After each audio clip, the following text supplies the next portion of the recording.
Hey guys, so today I wanted to do a video about my experiences with menstrual cups.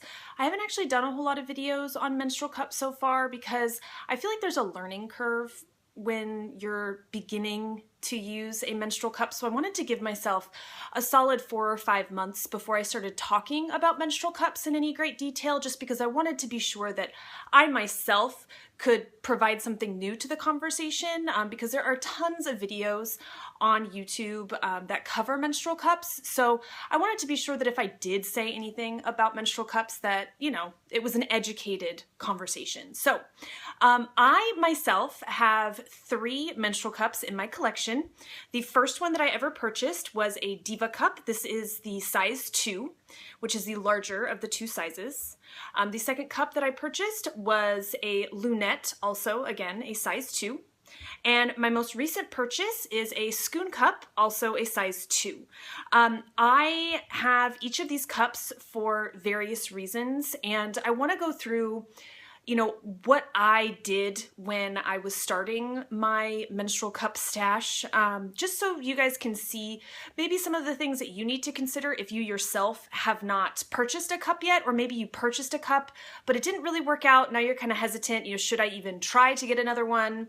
So in any case, the first step if you are new to purchasing a menstrual cup, or if you got a menstrual cup and it just wasn't comfortable for you, the first thing that you need to do is you need to figure out where your cervix sits during your menstrual cycle.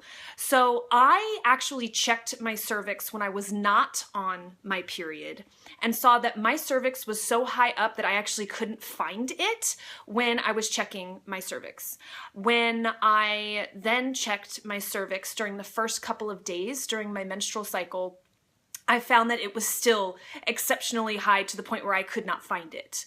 Once you go through my cycle anyway, about 3 or 4 days, my cervix tends to drop, and it gets to the point where it's maybe a medium high cervix, but definitely not to the point of being a low cervix. And basically you can measure that by the digits on your finger. Now everyone's finger is obviously a different size, so this isn't an exact science, but for, visual purposes, I could insert my finger to the 3rd knuckle and I could not find my cervix when I am not actively bleeding and during the very beginning of my flow.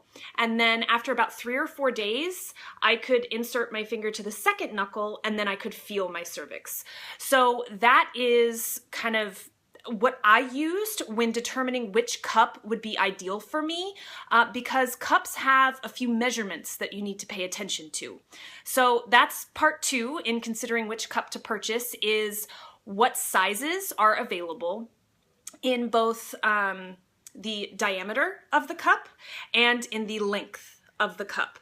Now, of the 3 cups that I have, the only cup that still has a stem on it is my Schoon cup, if you can see that there. All of the cups did actually come with a stem, but I found that I typically end up cutting the stem of my cups off. But you will see on most brands of menstrual cups a measurement for the cup length, which is this length here, and then the total length, which includes the stem. So I didn't really pay too much attention to the stem length. I was more concerned with the body of the cup, or this, from the base of the cup to the opening of the cup. So I decided that I was probably a mid to high cervix girl. So I looked at the Alternative Link, which is a huge Facebook group. If you haven't checked it out, definitely get on Facebook. I will link the Alternative Link below. It used to be called Christie's List. It's a huge resource for cloth pad users and menstrual cup users. And I actually found in their files section a lot of information on cups and their sizes and their capacities and things. So I decided that the Diva cup would be an excellent choice for me as a first cup. Now, most people who aren't familiar with menstrual cups but have heard of one, this is the one that they've heard of, at least here in the US. Now, the reason that I say this is because the Diva cup is actually available at CVS. So if you live in the US, you likely have several CVS pharmacy locations in your city. I know I've got one on every corner, and I actually live in a relatively small town. So I was able to just drive down the street to pick this up. And I actually chose to do that because I didn't want to have to pay for shipping. Because one of the things that you will find when you're looking at which menstrual cups you want to purchase is that menstrual cups are actually kind of pricey. All of the cups that I purchased before any coupons or anything, their regular price was about $40 US. So it's an investment. And that's why you want to really look at which cups will suit your body the best before you make a final decision on purchasing a cup. Because I would hate for you to try a menstrual cup, which is something I definitely recommend, and then have a bad experience and not want to purchase another one. So really do your research. So the reason that I decided on a Diva cup was because I saw that it was kind of in the mid-range as far as firmness goes, and I really didn't know firmness, like I didn't know what that meant. So I just kind of ignored that factor at first and just focused on how big it was. So it's a longer cup. So I figured that since I have a higher cervix, a longer cup would work great for me because I was scared to death that I would put it up there and then not be able to find it again to take it out. So I wanted a longer cup. I also selected the size 2 of the Diva because of the recommendations from the manufacturer. The Diva company recommends that if you are over the age of 30 or if you have given birth to a child, that you should get the larger size. So I am both over 30 and I've had a child. So I decided that the size 2, it just kind of made sense, and that's the one I've purchased. And I've actually never purchased a smaller size cup. I've always gone with the larger one, because that tends to be standard. Age and whether or not you've given birth tend to be a consistent factor that companies consider when recommending bigger or larger sizes. So I got the Diva size 2 and I used it for 2 cycles before I got my lunette. And the first cycle, it leaked a lot. I really wasn't sure how to put it in right, and if it was high enough or if it was low enough, and how to get a good suction. And that's another element of using a menstrual cup that can get frustrating, is you can do all the research and you can get the right size, the right shape. I mean, this is the right size for me. It's the right diameter, it's the right length. I did cut off the stem because I could feel the stem inside, but aside from that, this is the right size for me. There's nothing wrong with the size. The firmness was good. I didn't have any cramping when I inserted it, which is nice. But I still leaked, and it's because it takes time. There are a bunch of folds that you'll see online, you know, the punch down fold, the C fold, you know, all these folds that they, you know, get this cup small enough that you can put it into your body. And it takes time for you to figure out, you know, which way does my cervix tilt inside? What's the right way to get it to pop open? And, you know, it does take some time, but don't get frustrated. I just wore a pad. I had probably a moderate cloth pad on for the entire first and second cycle that I was using a cup until I was confident that I could wear it without making it leak. So even if you find a cup that, you know, is maybe comfortable for you, but you're leaking with it, just see, you know, is it filling up? Is that why it's leaking? Or is it because maybe you didn't get a good seal on it and it's just not working because you didn't put it in right? So give it some time. Try out a couple different folds. Go to the file section at the alternative link. Watch videos on YouTube to figure out what you could do, other folds you could try to figure out if the cup is really not working for you, or if you're just not putting it in right. Now, one of the key factors, though, that I would say it would, you know, lead me to believe that a cup is not working for you is if it hurts. A cup should never hurt. A cup is meant to just sit in like a tampon. And while I loathe tampons and I haven't worn a tampon in years, even when I used tampons, I could never feel them. So it's the same way with a cup. You should not be able to feel a cup. But like I said, the Diva worked great for me. So probably now the question is, well, why did you get 2 more if the Diva actually works for you? Well, I went onto a group, which I will also link below, called Cup Love BST.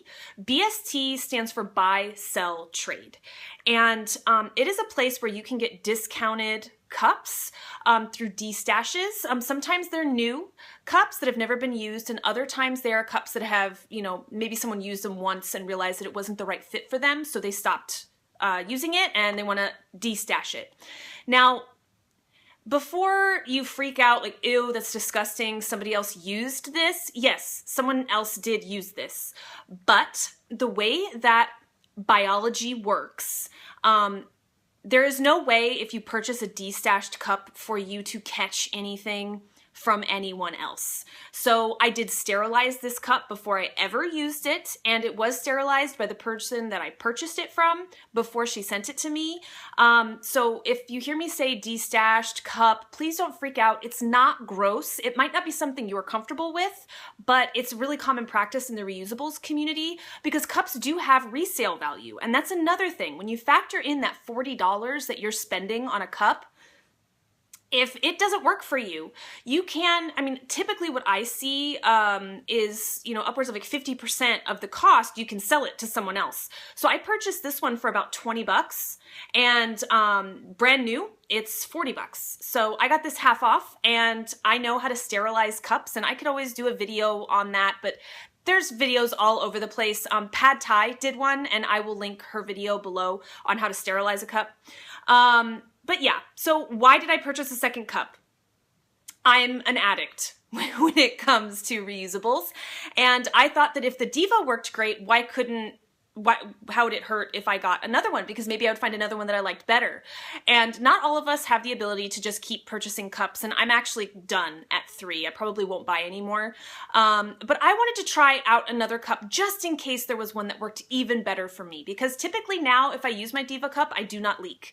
But what if there was one that worked even better and I wouldn't get the occasional leak that I do with my Diva? So that's why I purchased the Lunette off of Cup Love BST, and I have loved this cup. This is probably my Goldilocks cup, and if my cervix didn't drop halfway through my flow, I would probably wear this my entire cycle without fail. But my cervix does drop, and this is a longer cup. It's very similar to the Diva. Let me see if I can show you here. There you go. It's very similar in size to the Diva cup, but it's much firmer. So this thing pops open a lot easier for me, and I found that I get a seal like that with this cup. So that's why I tend to reach for this one over my Diva. Just to show you kind of the firmness, just as an example, if you can see how much more the Diva collapses on itself when I push it versus the Lunette. It holds its shape a little bit more. And I typically don't cramp heavily during my cycle, so I like a firmer cup. I think this is great. And I'm starting to exercise again. I, haven't lost the baby weight yet. I had my daughter almost a year ago, and I'm still exactly the same weight as I was when I gave birth. So this one, I think will be better for me when I get out running again. I used to run marathons, so I thought it'd be good to get out and start jogging again. And a firmer cup is more likely to stay in place when you're exercising.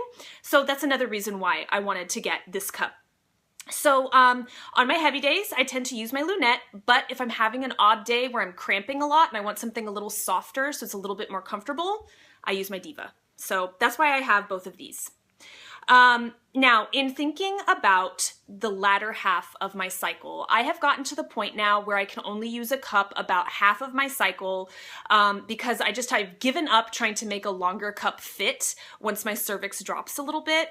So I wanted to find a cup that was shorter but still had a lot of the same qualities as the other cups that I own.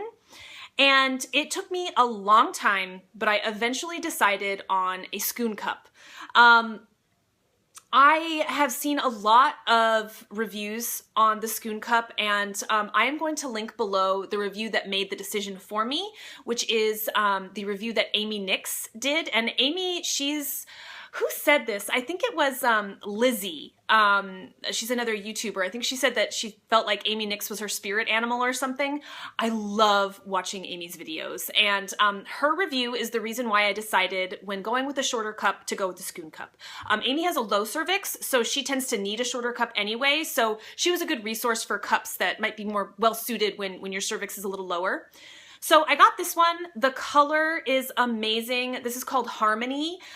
Green is my favorite color, so I was really excited to see this color. It's kind of a teal color.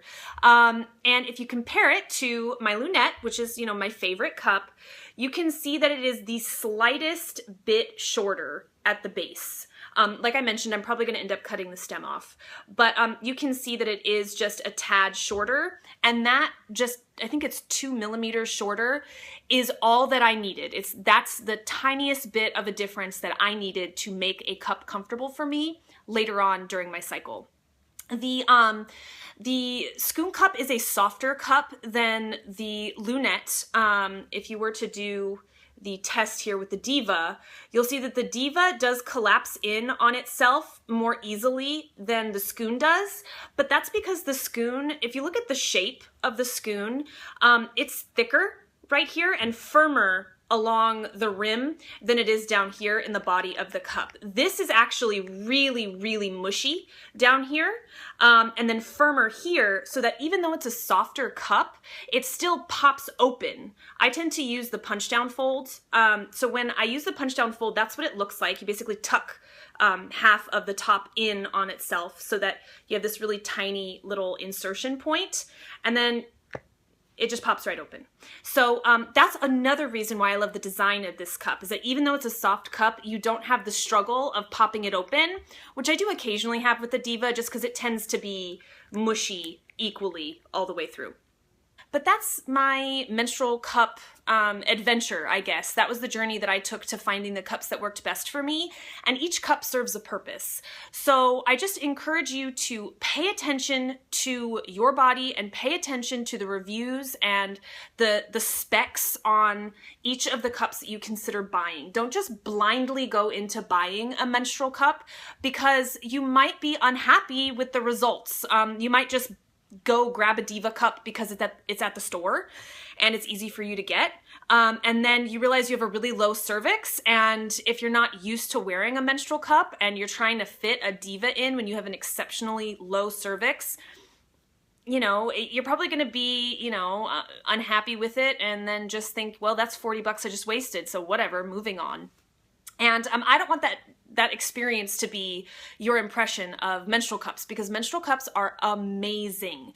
The risk of TSS, or toxic shock syndrome, is so much lower than the utilization of tampons, which is the traditional internal protection method that most women use. And they are an amazing value. You can reuse these. If you take care of them, they can last a really, really long time. And they don't, you know, I mean, they don't hurt your body in the way that a tampon does, where they leave micro abrasions on the insides of your bodies and are bacteria havens. And ugh, I mean, I haven't used tampons in years, but I could never imagine, after using these, ever wearing a tampon again. These are amazing. And there's so many more. I mean, Maluna, Intamina. I mean, there are so many different cups available. There's something for everybody. So just pay attention. Check your cervix. You've got a finger, use it. Check your cervix, figure out high, medium, low, where are you at? Check while you're bleeding. I know that might sound nasty, but you're going to be pouring blood out of these guys. So, you know, you're going to have to get used to it. Check your cervix while you're bleeding, and check your cervix when you're not bleeding. Just know where your cervix sits at various points in the month, and then make a decision based on how long a cup is, how firm a cup is, and how wide the cup is. Typically, if you are a younger individual, or if you've never had a child, you're probably going to get a smaller size cup. If you're older, you know, I'm not sure why 30 is older, but if you're, you know, older, I feel like I'm very young, thank you very much. But if you are on the wrong side of 30, as I am, or if you have given birth, whether it's via C-section or vaginally, just if you've had a child, it does change things down there. Get a larger size, like I have. Also, if you have extremely heavy bleeding and you need a cup that can fill up with more stuff, even if you're younger and even if you haven't had a child, I would recommend getting the larger size of a cup, which has a higher capacity to it, because you don't want to leak because you simply don't have enough capacity in your cup to hold your flow. If you guys have any questions, I know this video has been all over the place. I was gonna kind of walk you through questions you could ask, and then I started going into my story with them, and I don't even know if this makes sense. But if you do have any questions about menstrual cups, I would probably not consider myself an expert, but I will do my best. So just definitely ask away below. I use my cups in concert with my cloth pads, and I have absolutely loved the experience. I think through using menstrual cups, even more so than cloth pads, I've gotten to know my reproductive system a lot more, because you have to know your body to find the right cup. So I think that that's also kind of an added benefit of using a menstrual cup. So in any case, I will talk to you guys later. Thank you so much for watching. Bye.